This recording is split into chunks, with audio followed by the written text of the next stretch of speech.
Selamat malam Bapak Ibu Saudara yang terkasih, juga rekan-rekan muda yang penuh semangat.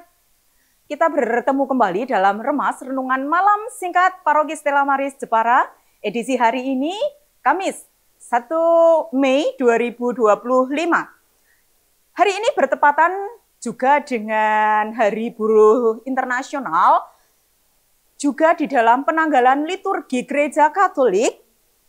Hari ini merupakan peringatan fakultatif Santo Yusuf Pekerja. Mengapa? Mengapa Santo Yusuf Pekerja dijadikan sebagai pelindung para karyawan, para tenaga kerja? Ya, karena Santo Yusuf Pekerja ini adalah orang yang rendah hati, orang yang pekerja keras, jujur, dia hidup dalam kesederhanaan. Dia seorang tukang kayu yang penuh dedikasi dan tanggung jawab. Itulah mengapa sebabnya Gereja Katolik menjadikan Santo Yusuf Pekerja ini sebagai pelindung para karyawan, para buruh, supaya bisa meneladan apa yang menjadi keutamaan Santo Yusuf Pekerja. Nah, berkaitan dengan kerja, kita di dunia ini juga bekerja, baik di dalam instansi maupun bekerja secara swasta, pelayan toko, atau kita jualan online, seperti itu. Hasil upah yang kita terima itu kurun waktunya tentu. Oh, 1 minggu, 1 bulan, atau 2 minggu, 3 minggu. Kita bisa merasakan itu. Kita bisa melihatnya, kita bisa menggunakan upah yang kita terima dengan, ya bukan secara langsung, namun bisa kita rasakan waktunya tentu. Misalnya karyawan pabrik, kerjanya 1 minggu, atau bahkan ada yang harian bisa menerima upahnya. Berbeda kalau kita bekerja di dalam kancah iman, di dalam pelayanan, istilahnya seperti itu. Apa sih yang diharapkan dari pelayanan? Pelayanan mewartakan sabda Allah.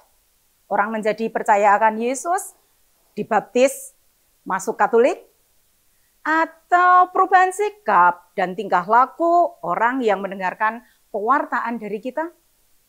Iya, tidak salah hasil yang diharapkan seperti itu. Kita mengharapkan hasil seperti itu bukanlah hal yang salah, namun bukanlah tujuan yang utama.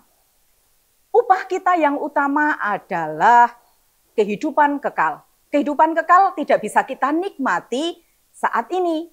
Namun ketika nanti kita beralih dari dunia ini, kita akan menikmati kehidupan kekal seperti apa yang Allah janjikan dalam sabdanya hari ini di Injil Yohanes yang dikutip dari Yohanes bab 3 ayat 31 sampai 36.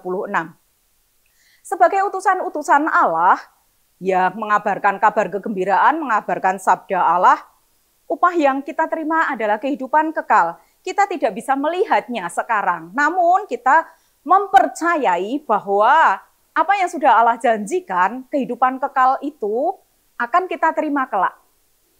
Seperti sabda Tuhan Yesus yang dipakai dalam bait pengantar Injil hari ini.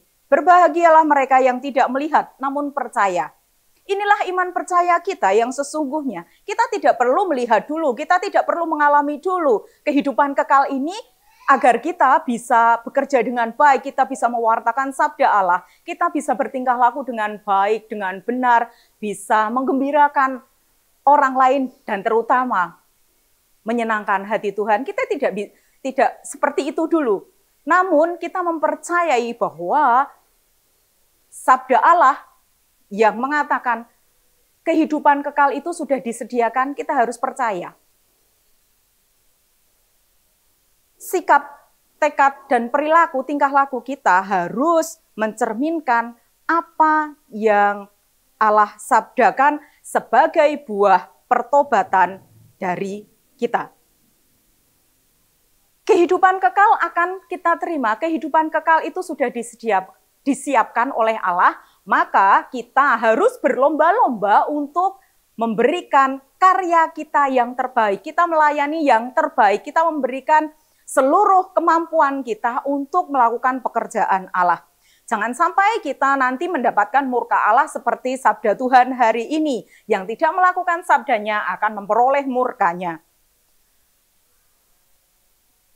Demikian Bapak Ibu Saudara yang terkasih, rekan muda, renungan singkat yang bisa dibagikan untuk Anda semua supaya menjadi inspirasi bagi kita semuanya untuk menjalani kehidupan yang lebih baik. Semoga sisa hari ini menyadarkan kita untuk esok pagi berjuang dengan lebih keras, dengan lebih baik, dengan tuntunan Allah. Dimuliakan Allah kini dan selamanya.